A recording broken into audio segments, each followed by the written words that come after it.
we're going to explore whether we can manage to lie on our cushion or our Pilates ball. So it's kind of bladder area.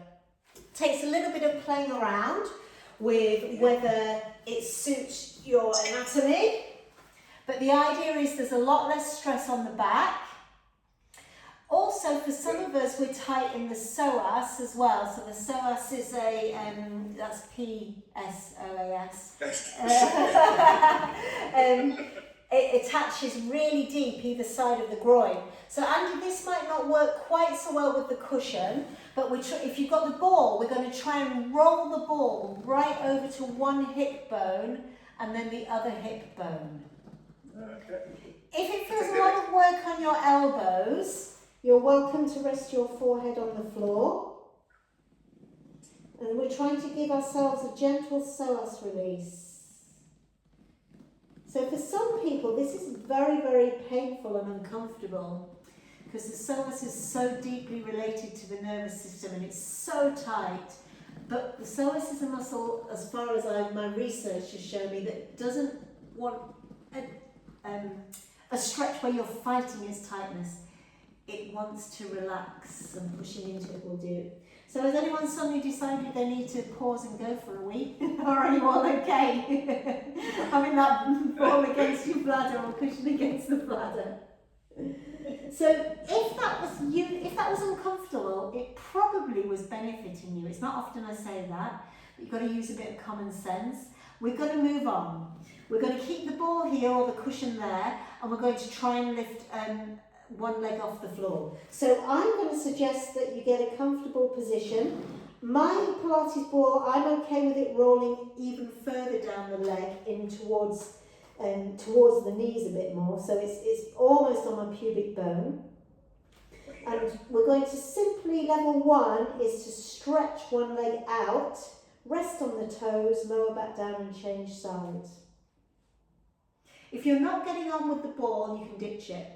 Andy, I need to get rid of your bend in your back. So at the minute you're bent like this, but that's great because I could do with coaching it. And if you can, we tuck the pelvis into a Pilates flat back. So it's the thrusted position of the pelvis. Bonnie, is your back okay? Yes. Yes. Okay. Do you prefer to lie flat on the floor, Bonnie? Yeah, I prefer the floor. Please do so. Please do so. Yeah. So same move. Thrust the pelvis. So can you see, instead of me going into this arc in my back, I'm tucking the tailbone down. So instead of the arc, the tailbone's down. And that will protect the back. So we're stretching one leg, lowering it down. Andy, more tuck because it's going into your back. Bonnie, that looks okay. And Bonnie, I would rest your forehead on your hands now. Okay. We are going to come off the ball in a second. There's one more challenge. It's a big challenge. We'll build up to it and decide where you go with it. We take the knees wide. If you've had enough of lying on the ball, please lie on the floor like Bonnie is. And we're going into two bent legs. So the challenge eventually is to lift the legs off the floor. But before we lift them, tuck the pelvis and have a go at just lifting one leg at a time. Change sides. Because if the back doesn't like one leg lift, it's not going to like a double leg lift. You might need the ball more towards the bone of the pelvis, the pubic bone. Buttocks. Yes, and I want the glutes to work. That's the whole point. Stretch the knees as far away from you as you can. And of course, Bonnie, we've got a head start with this when we're lifting. We can lift a lot more than you can, because we're off the floor. But it's the same principle. You mustn't let this go into back. I'm going to go for 6 doubles. I've already done 2. I'm pushing the knees away. If not, keep alternating. Pull the tummy in, squeeze the buttocks, tuck the tailbone down. 2 to go, and then we'll ditch the ball from under the tummy.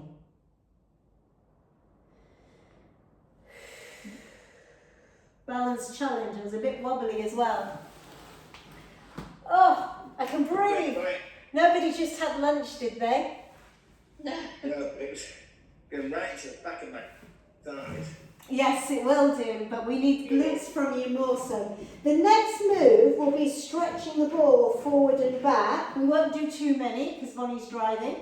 But if you've had enough of being on your tummy, At any point, please stretch your back out in child's pose, or lying on your back and curling up into a ball, or lying on your side.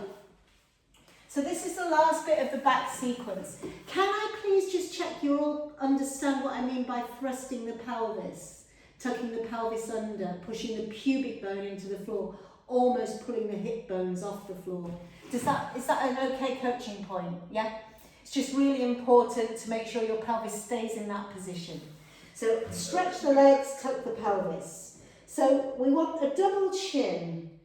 Just pull the chin in slightly, eye gaze to floor, hands on top of the ball, slide the ball as far forward as you can. Your chest is on the floor, your pelvis is tucked. Pull the ball in towards you. Stretch the ball as far out as you can. You might get straight arms, you might not. Keep the pelvis tucked. Stretch the ball out. Next level up is you stretch the ball, tuck the pelvis some more and push your chest forward towards the ball. You might lift the chest a little bit, careful. Lower back down, bring the ball back in. No more than 3 more of these, and it's the pelvic tuck that's going to save your back. So thrust the pelvis, stretch the arms, keep the thrust in the pelvis. Only lift to where it feels safe. But think stretch the chest forward rather than, although you're lifting, the thought pattern is chest forward. Lower down. When you first do this, I've only got 2 to go, you might keep the bottom rib on the floor. So I thrust the pelvis, stretch the arms, and as I push my chest forward and up, if I keep my bottom rib on the floor, I get a lot more work between the shoulder blades. And we should be feeling that work between the shoulder blades if you're going any higher. Last one. Stretch out, stretch the legs, thrust the pelvis, just lift to where the ribs are. Keep that work between the shoulder blades and only add the extra lift if you feel safe. Let's give the back a big stretch. So, if it suits you, ditch the ball. Take the knees wide. Is everyone all right on their knees today in child's pose? You can lie on your back and hug your knees if you prefer. And I like a little twist side to side. So I'm going to just bring my chest over my right knee and then walk over to my left knee. I just find that's a great, not that my back's taking any tension actually, but normally it's a great release from my back, but my back seems to have really loved what we've done today. More importantly, how is your back? Are we all feeling okay? Yeah. Well, that was your last move. Everyone's like, phew, thank goodness for that. Oh,